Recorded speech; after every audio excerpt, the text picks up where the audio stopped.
Matt Butterworth, thank you for joining me. We're going to be exploring um, the coronavirus in the current stage where we seem to be perhaps entering a second wave. We've seen that New York has had 20% of the population in New York has been hit.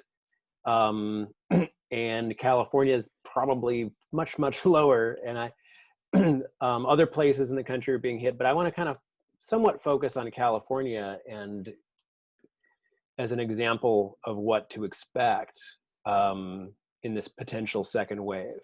No, great question.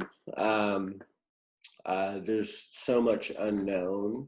So a lot of this is going to be subjective or observational, right? As well as the numbers that we do have.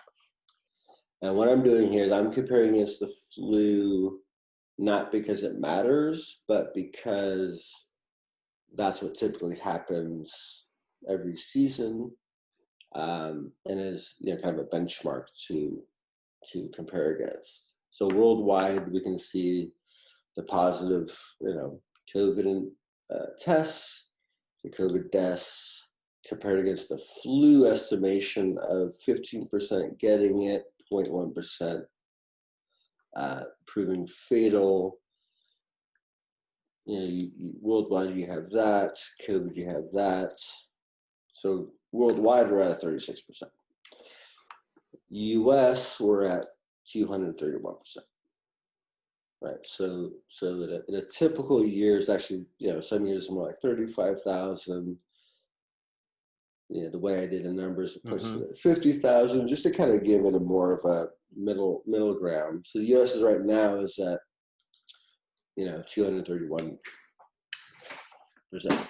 is 1.3 more than what a flu would typically do. Right. And is that for deaths or for? Yeah, mortality. That's for mortality. Yeah. Right. So 2.5 times as many deaths as a normal year of the flu. Correct. And then there's also another interesting number is that 27% of the worldwide infections are the United States. 27% of the worldwide deaths are the United States. Yeah. And then within the United States, 30% of the cases are in the tri-state area, and 40% of the United States deaths are in the tri-state area. Right. So this is, this is kind of why I like to break up the numbers, because this problem doesn't exist everywhere.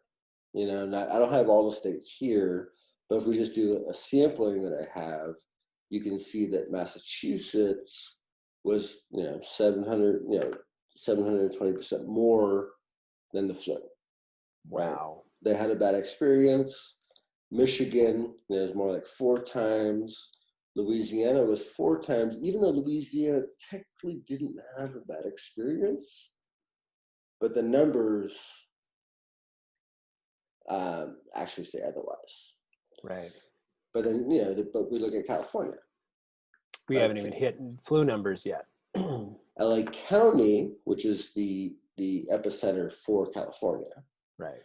Because if we just kind of glance at this, LA County is, third, where are we at? 30% of the cases, a little more than half of the deaths. So we're almost at twice our, what would be a flu level. So it's, but it's still on the bad flu season category, technically. And I can, in 2018, I actually had a bad flu season, and I'll show you a chart on that, which I think was interesting. And then, we look at, Florida, right? And this is where all the old people are. They're still kind of running all right. And then Georgia, and I put Georgia on here because they were one of the first to kind of more aggressively open. Now, let me ask you this real quickly, though. These are the percentage is still the amount of time we've had COVID versus a whole year of the flu? Well, the whole year of flu wouldn't be exactly that, because flu season is like September to March. So yeah, it'd be comparing against 6 months of the flu against like 4 our months case. Yeah, of coronavirus. yeah, 3 4 months coronavirus, because Okay. the cases kind of started up in March. Okay. Yeah, so we're gonna end up. Who knows where we're gonna end up? You know, I've tried predicting, but the fact of the matter is, that it keeps going, which might actually be a good thing. But before we get to the next thing, and I put a few countries down here. Yeah. Because in Europe, Spain, Italy, and I called out the Lombardy, which is that northern Milan, where Milan is, that region, which was kind of like the New York of Italy, if you will. Right. And that's where, most of their stuff happened. Similar to us, most of the United States problems, happened in New York. As a percentage basis, because you just look at these numbers, and Lombardy, province is half the deaths were in one place. So they didn't have this entire country ravaged by it. They had, similar to us, they had New York, and then it just kind of spread out everywhere else. Right. But these mortality rates are still insane. We always thought testing would give us different mortality rates. But sure, if we have antibody asymptomatic, we're going to end up with different numbers. Like, I think the number, like New York is going to end up at a 0.5. Rather than a 0.15. Right, because this is the population death rate, which means you're assuming everyone got it, and that's the death rate, which is what the Bakersfield doctors did, and that's incorrect math. Right. Because we know not everyone has it. Right. And if everyone got it, and you have 10% of your population that are negatively affected, is you're going to end up with a number that no one wants to live with. Right.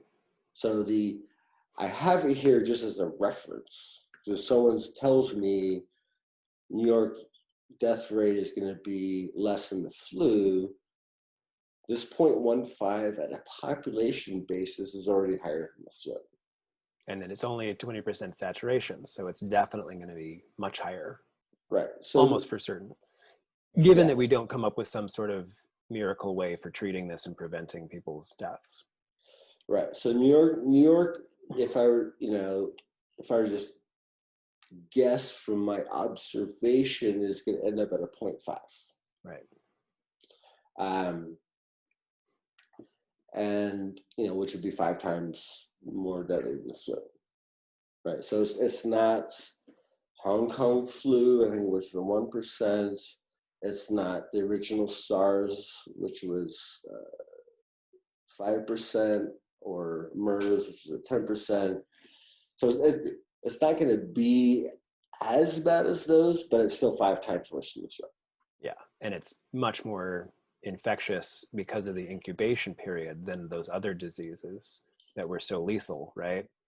And we didn't quarantine it soon enough, so it's just unfortunately gonna hit a lot of people. Right, but so one of the things that I think is worth talking about is the infectiousness. Yeah. And this is something that from the very beginning, right? So we go back to Wuhan, China, city of 10 million people, 80,000 cases, right? Even if we go to the Lombardy, population of 10 million people, 90,000 cases. Is it infectious?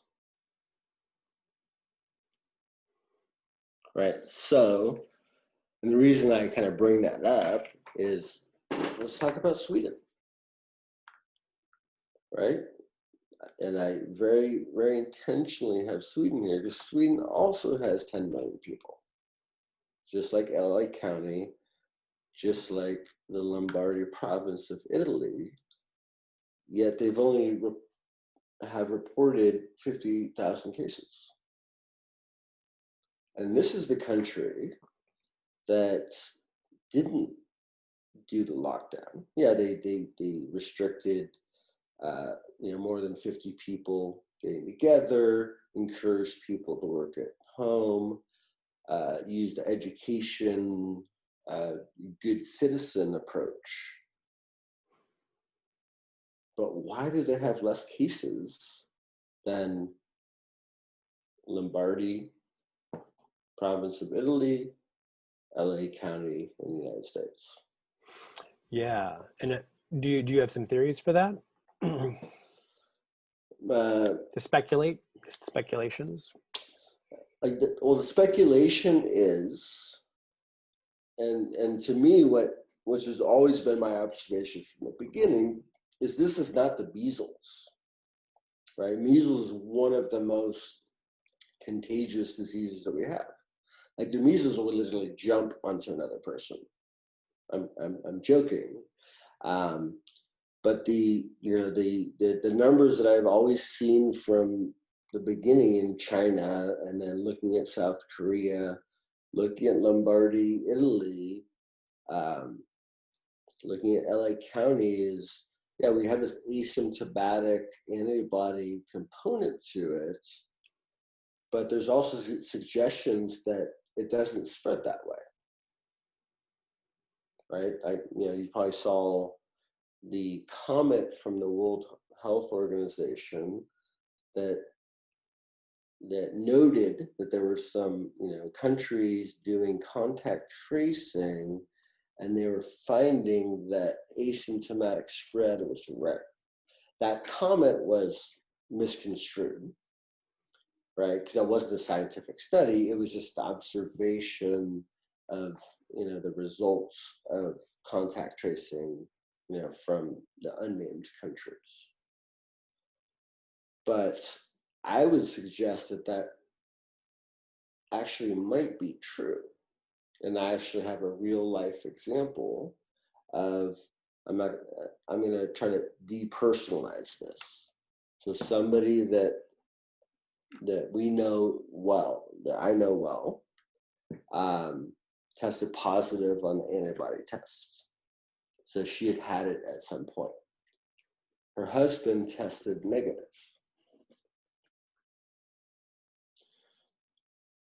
If this is as prolific for two people living in the same house with that sort of contact and exposure, and I believe she was asymptomatic.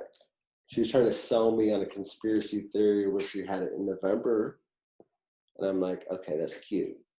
But I believe she probably got it, January, February, March, April, whenever she tested positive. I'm going to assume, I'm going to go with the test being not one of the bad tests, because our testing has been terrible. Right. But the fact that she tested positive for the antibodies means that she had it. Her husband tested negative.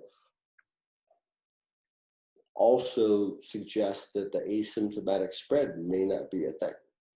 Right, or at least it's so small because it's replicated so little in their system that there's just almost nothing coming out when you cough or talk. Right. That So good. Yeah, the viral load wouldn't be enough to spread to her husband potentially. Exactly. It goes right back to that. That's what I loved about that. What you shared is the viral load was something I wasn't even aware of until I saw that. And it makes so much sense to me. And someone who's asymptomatic isn't giving off enough to even infect the husband, who they're sleeping together, eating together, talking together, hanging out together. Yeah. Not infecting the husband, that's sitting right there for the 2-week period that this thing's, doing its thing.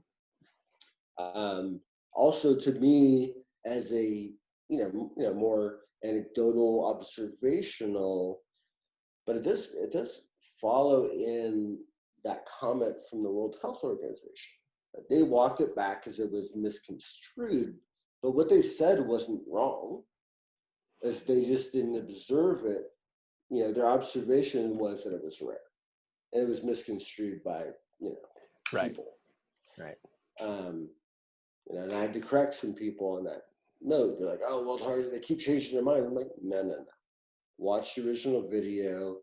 This was a comment that was taken as a scientific study or a fact. Or a new breakthrough. Yeah, it was never presented that way. Just watch the original video. Right. And then I had to walk it back because of the people are like, "Oh my God, this whole it's a scam. It's a scam. The scamdemic." And even the people that that say it's a scamdemic, I'm like, I mean, you can get you can play the politics of this thing, but I can tell you right now, I can guarantee you, Sweden, New York, LA, is if this thing gets into one of these nursing homes, senior homes, it kills a brutal percentage of people. Yeah.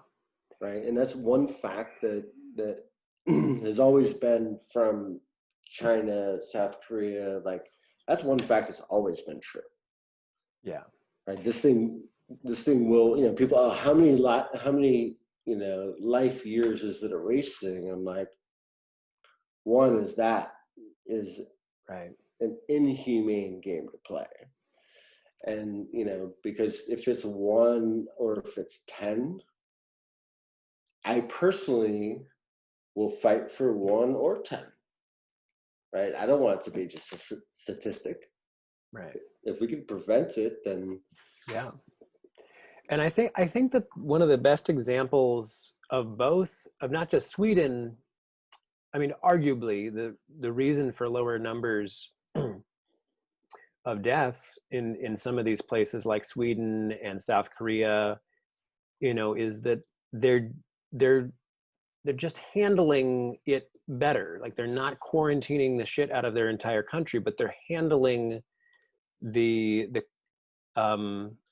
general populace is not taking this lightly. They are being careful. They're wearing masks. They're preventing the spread fairly effectively.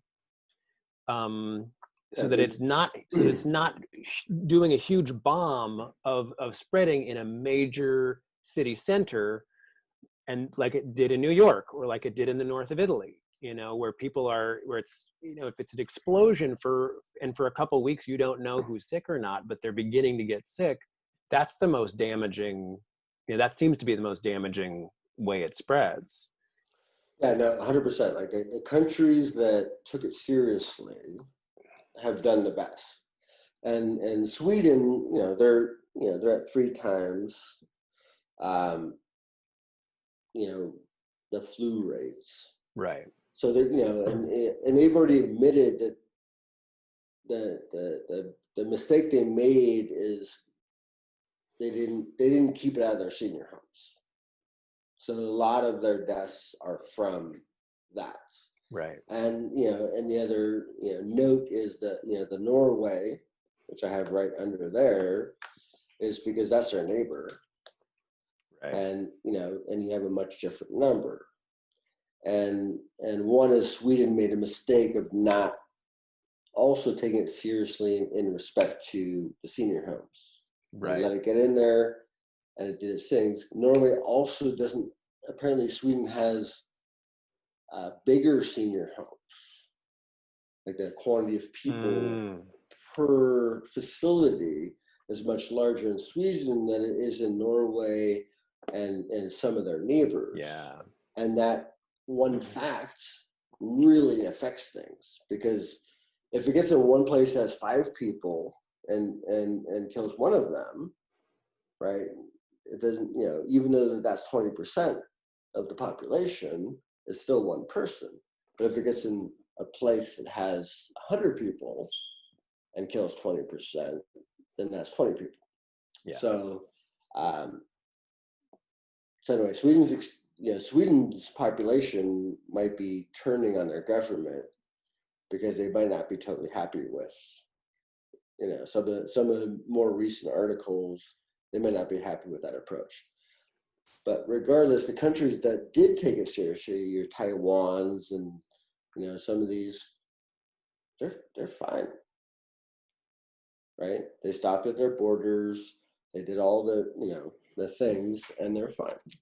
Right. So what you want to talk about was the second wave, and this is the problem I have with the second wave, is Sweden. Why are not more people infected in Sweden? Right. That's where we start the conversation. When they haven't gone on total lockdown. Why, if Sweden has not done extreme quarantine lockdown procedure, have they had only so many infected and so many deaths? And it's sort of, have they plateaued? Or have their numbers sort of plateaued? Have they flattened their curve already? They, as far as deaths, yes. So we go to Old Faithful. You can still see my screen. Yep. So we go here, and then let's see where we got Sweden down here, and so we see the cases going up, right? And they've also surprisingly been poor at testing. So they in the last few weeks they realized that they need to improve their testing.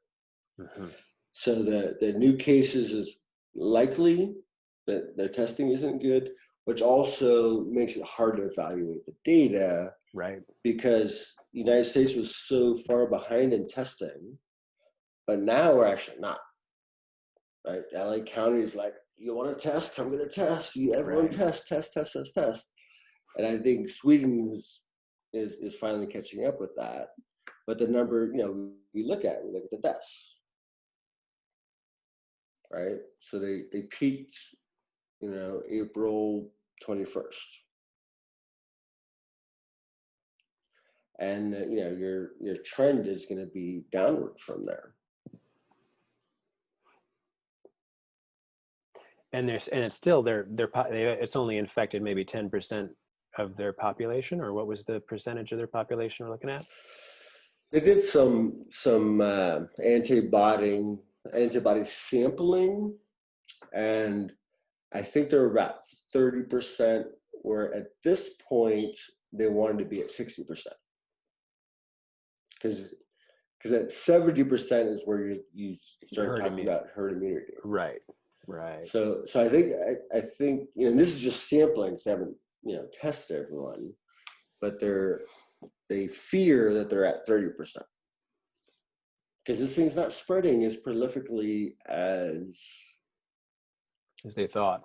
Now, could that be, as Anthony Fauci had said, that the summer tends to dry things up? Things are, droplets aren't staying wet as long, so they're evaporating. There's less spread in the summer months. Could that be a big factor here for Sweden? So I think for us, and this is where we have to, because I know what Fauci's saying. I'm not happy with everything he's saying, because he's kind of playing a narrative without being as observational.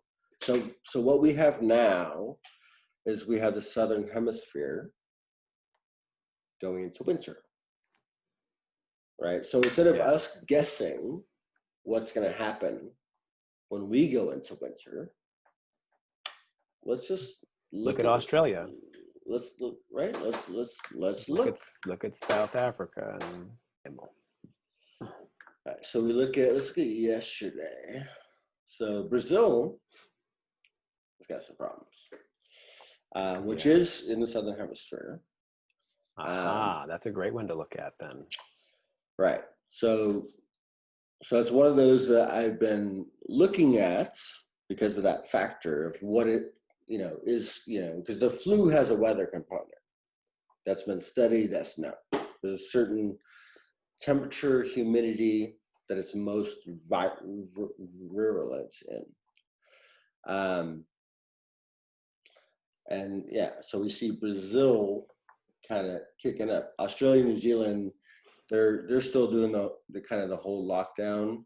So when you look at their numbers, you don't see where are we. So yeah, I think Australia's like 6,000. It should be. Oh, there it is. Yeah. So these guys, right? You get this like little. Wow. Right, they had their little spike there, Early. and then they're still getting a trickle.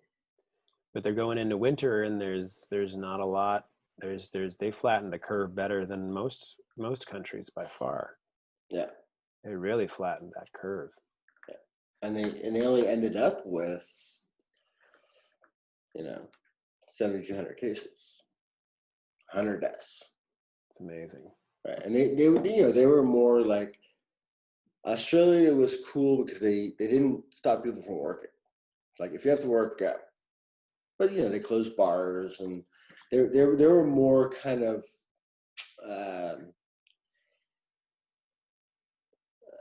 surgical with the closures and things. Right. And didn't want to affect the economy and things like that. And New Zealand, I think, is pretty much done. But Brazil, that's a different conversation. Because they've been posting bigger numbers that are growing.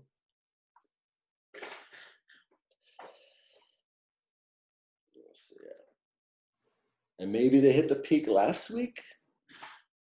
If we look at this chart.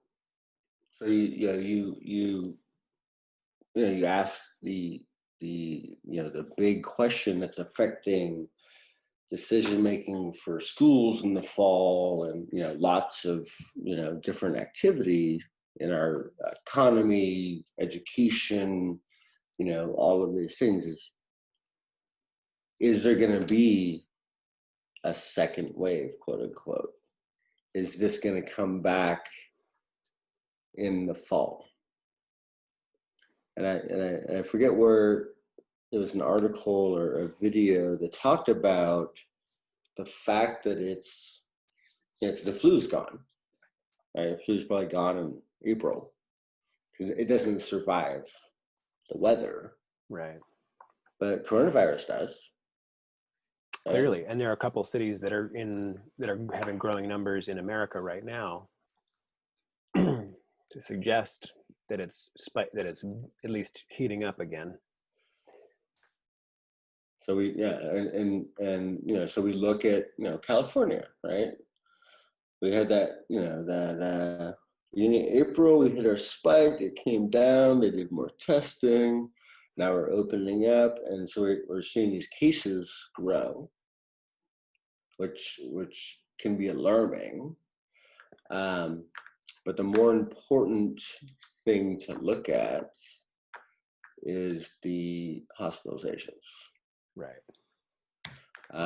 More testing. The people that can handle get it. That's really not a problem.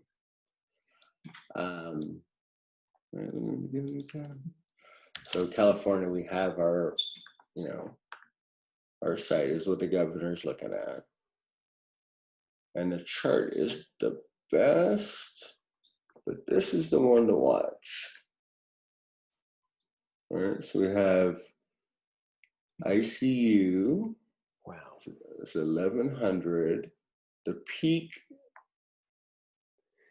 was about 1,241, and then the hospitalizations at 3,200, and the peak was 3,500.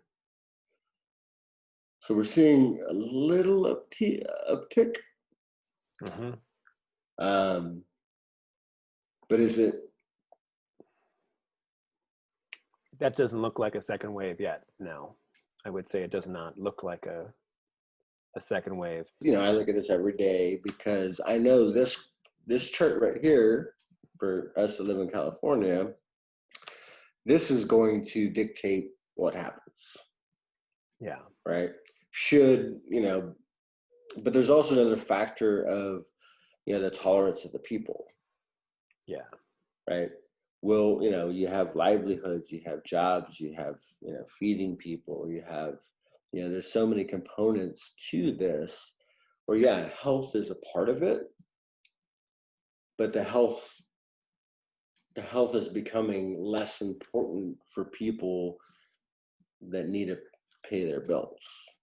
Right. Not to be like, but just to be kind of factual of, the tolerance of people.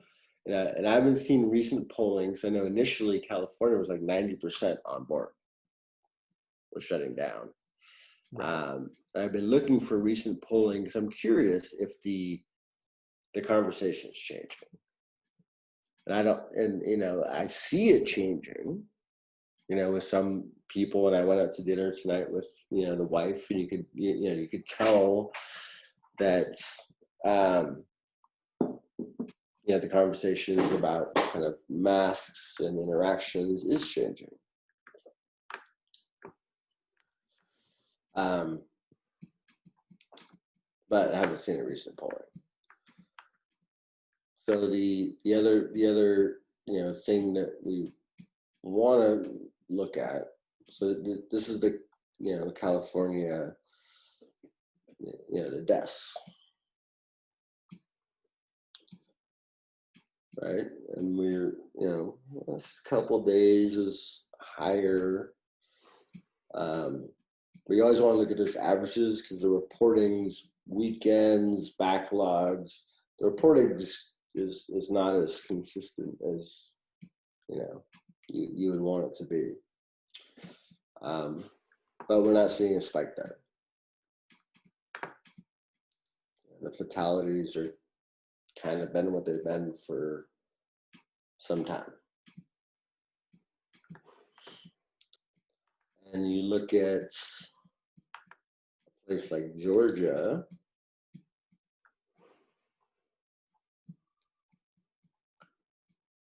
and I see actually a graph I wouldn't have expected. Right, it's just kind of level / declining down. And Georgia was the one that opened up tattoos and hairstylists and all these things.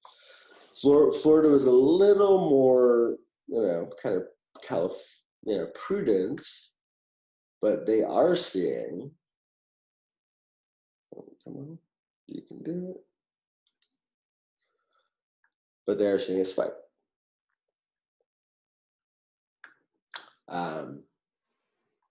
This is where my mom is, and apparently Pinellas has got cases going on.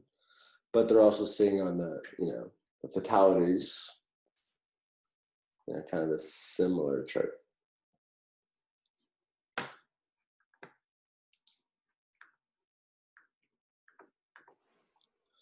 So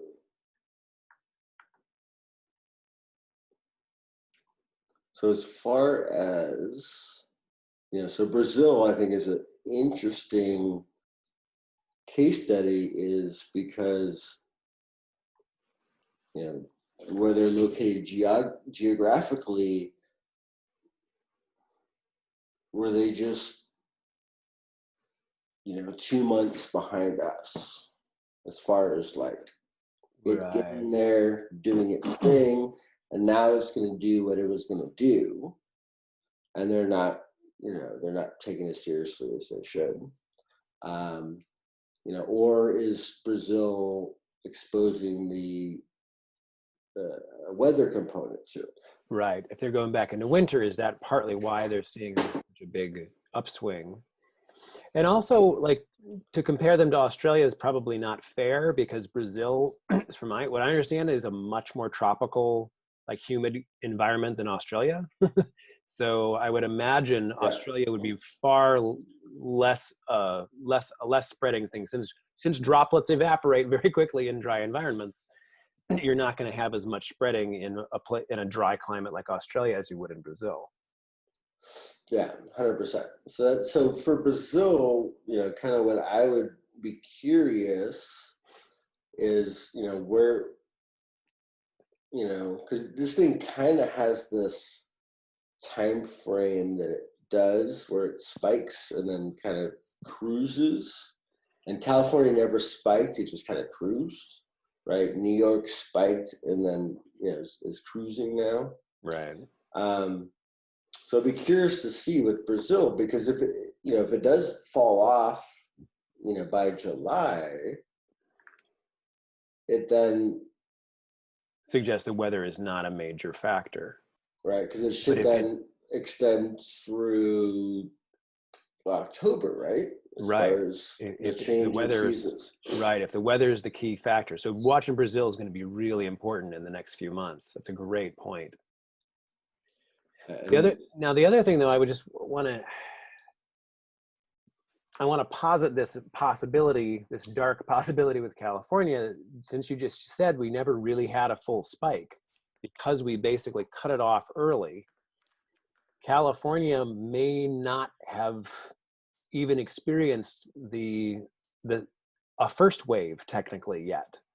I know that may seem ridiculous since we've been in it for months, but since we cut off so early, it's possible that it hasn't really spread to our major urban centers in the kind of numbers that it should have. If LA is the second biggest city in the country.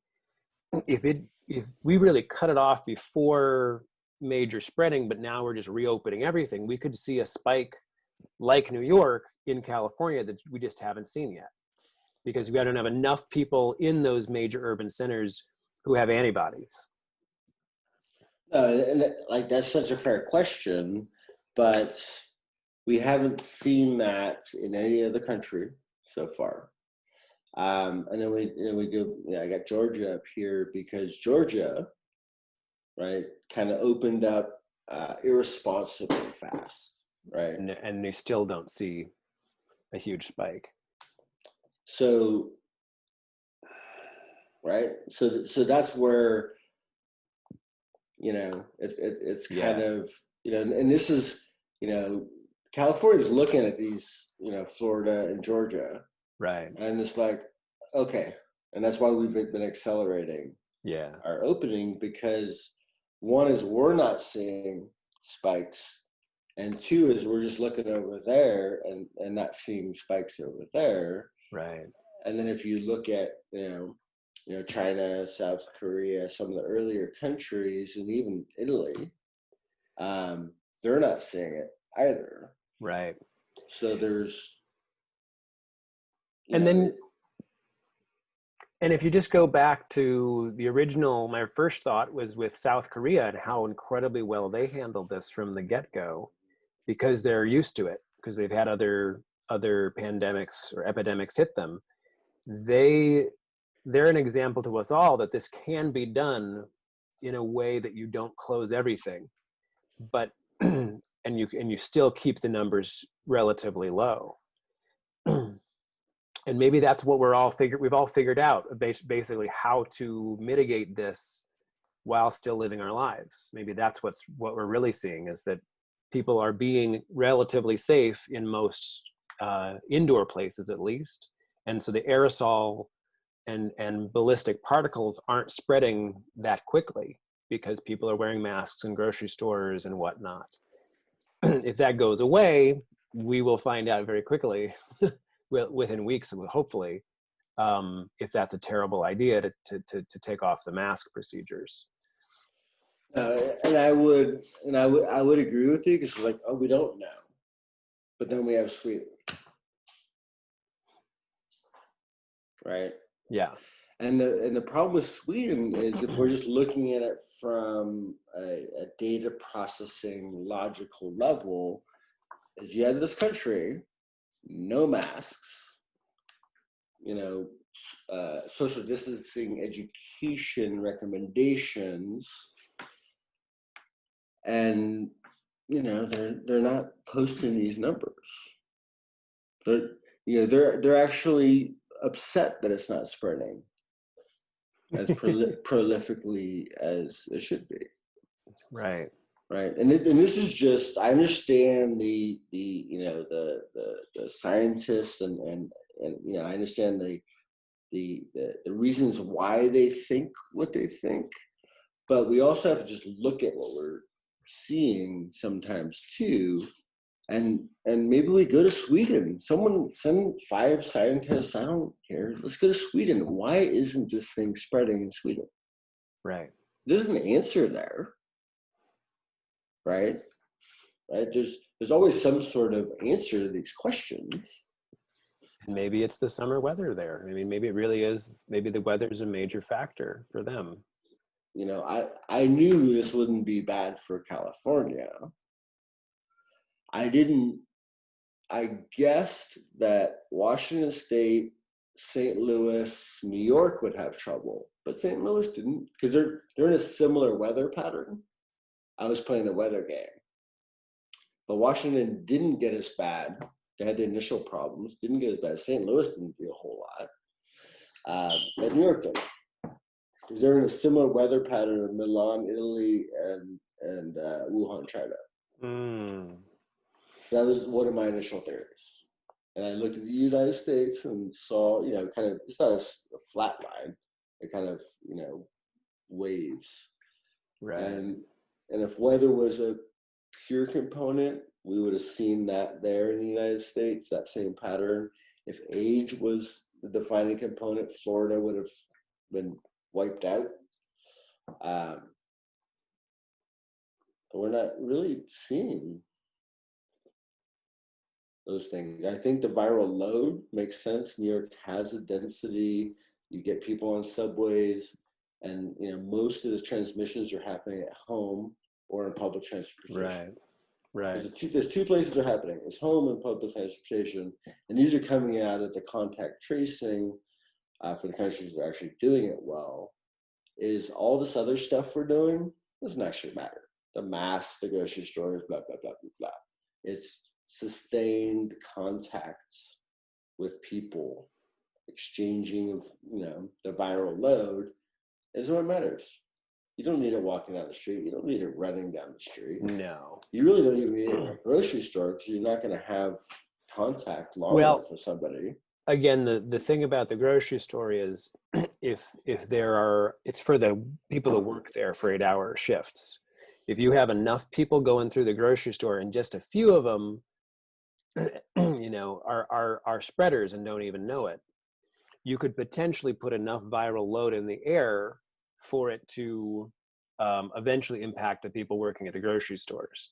And you have evidence. You have evidence for the danger of that because you see how easily it spread in meat packing plants, and how it's killed a lot of people in the hospitals. It's like clearly being in places where it can spread easily for long periods of time makes a big impact. So I just don't want to encourage anyone not to wear a mask in a place where it might protect or is likely to protect the people who work in that place.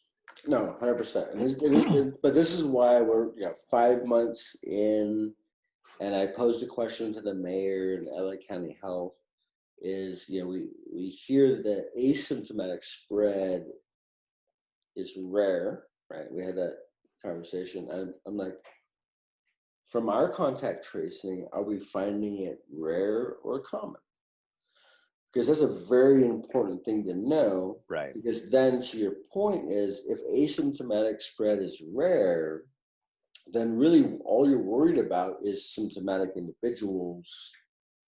Right. Spreading it. And anyone who's got a cough should cover up, and anyone who's got absolutely no symptoms whatsoever could probably be allowed to do whatever they want. Right, because it does that, that whatever the number was, 20 at a time instead of, 1,000. yeah. Right. And that would be really, really useful to know, because we can make decisions based on the science. Because Right. we're letting the science lead us, but I'll tell you right now, the science is failing us. Because it's, I don't know who's doing the science, but I would have predicted this better than whatever Washington State or whoever's running these algorithms. Because from the beginning, and I'll show you my tweets, I'm like, why did Wuhan, China, but not the rest of China have a problem? Why did Milan, Italy, but not the rest of Italy have a problem? Why is this so regional and so specific? Right. And then why did we shut everything down when maybe it was New York that needed to manage things differently? So, and there's a lot of questions I have, and I'm actually sure probably some people have the answers. They just don't want to go out and deal with the politics and the rhetoric and all the energy that's out there. But there are answers to these questions. Does it spread asymptomatically? Right. We should know the answer by now. Yeah. And we don't.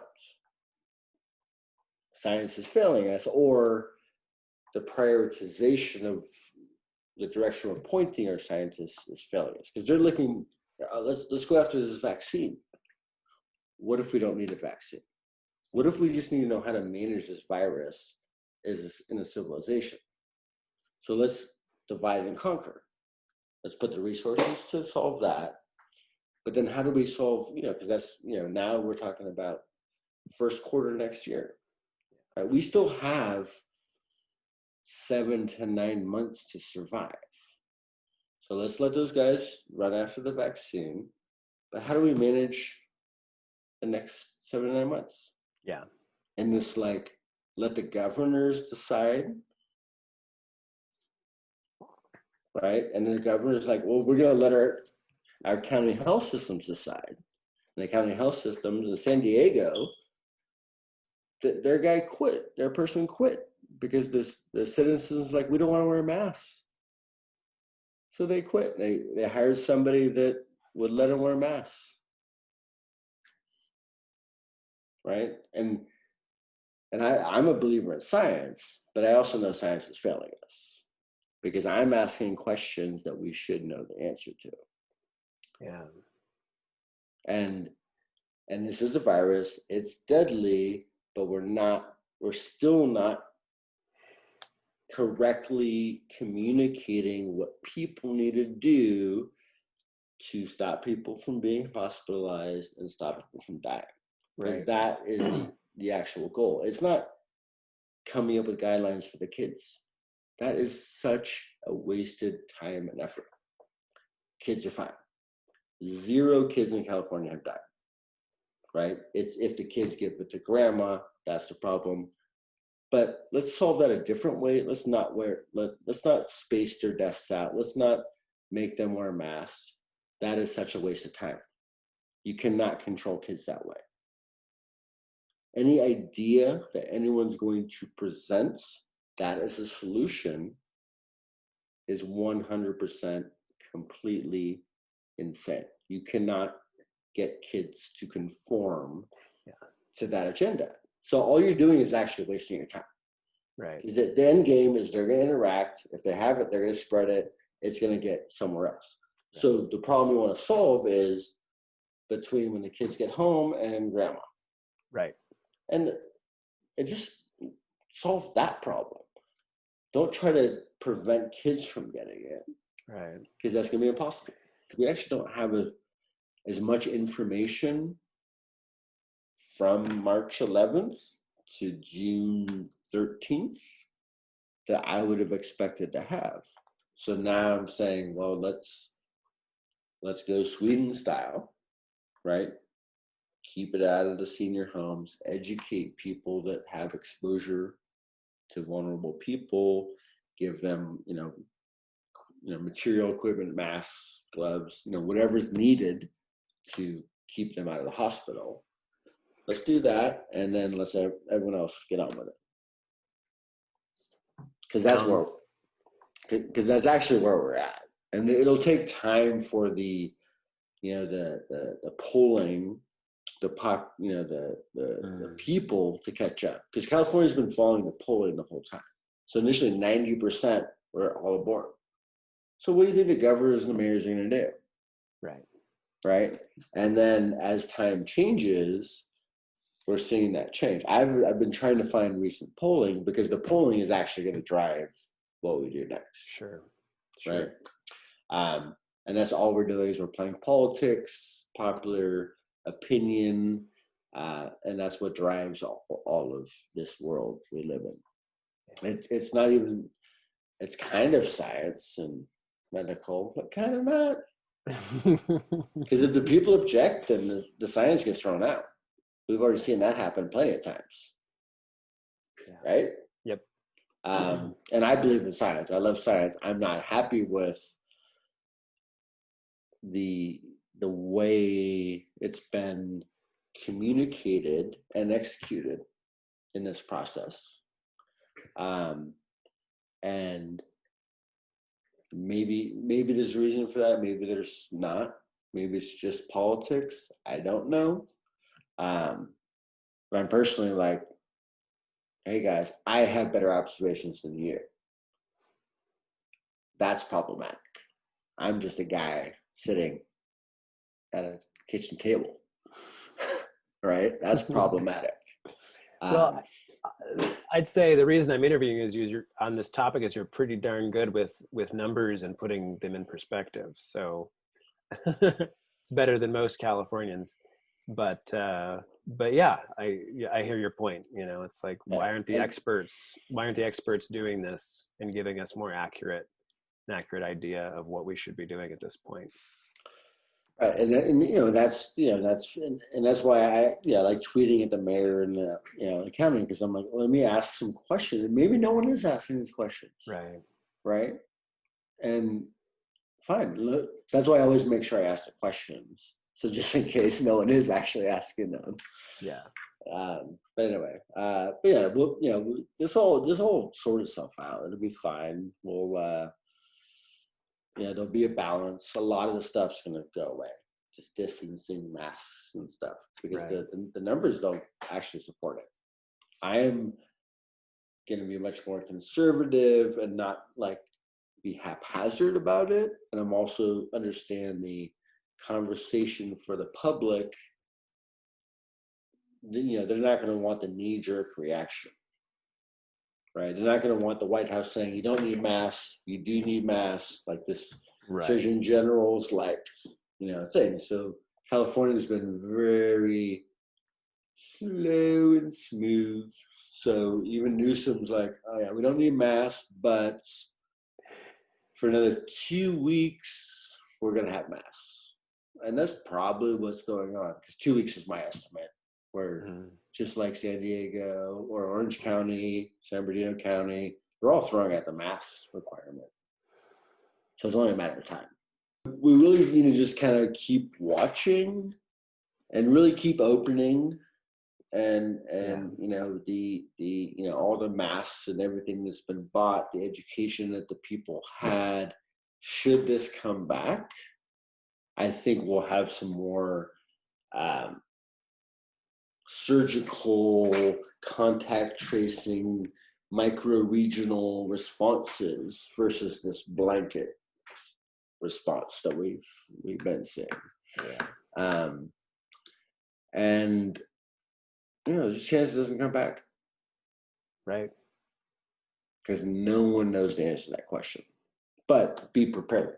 Let's be Boy Scouts. Let's not do what we already did and not be prepared and have to shut down our economy and get prepared and then reopen our economy. Right. That was a terrible plan. So let's be prepared so we don't have to do that again. Right.